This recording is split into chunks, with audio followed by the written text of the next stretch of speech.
Hey guys, today I thought I would show you how to do a few touch-ups on a Spirit Halloween chainsaw prop. Alright guys, so this is going to be the chainsaw that we'll be using today. Now there's a few things that I did beforehand that I'd quickly like to go over with you guys. When you first get it, there's going to be an orange sticker that goes around here near the button to turn it on. Then underneath, you've got an even bigger sticker where you can see there's a little bit of residue where the sticker was before. Now the way I fixed this was actually with a pretty easy method that you can do just with some regular household items.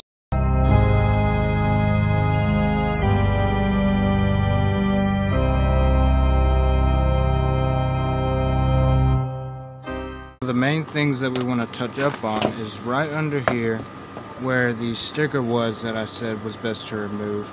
And you'll see there's this red button that just sticks out compared to everything else.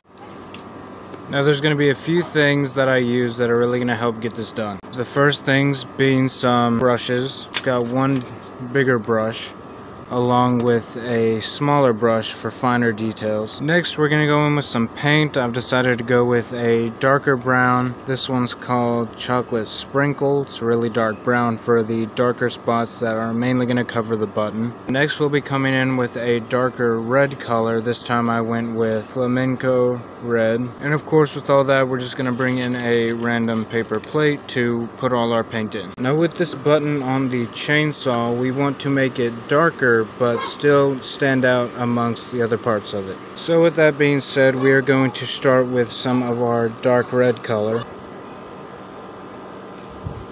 And then we will add a drop of our brown color with that. Now that you have that done, we are going to take our smaller brush and use that to brush this around and then paint the button.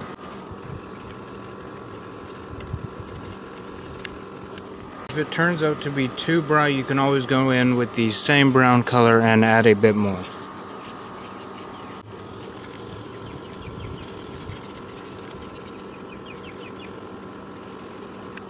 Okay, so next we're going to go in with that paint color you just put together. Then with the paint you just mixed together, instead of just smearing it on real thick and heavy, we are going to dry brush it. That means that you are not going to use any water for this and you are going to dry out your brush a little bit, and that will help with a subtle but very effective effect.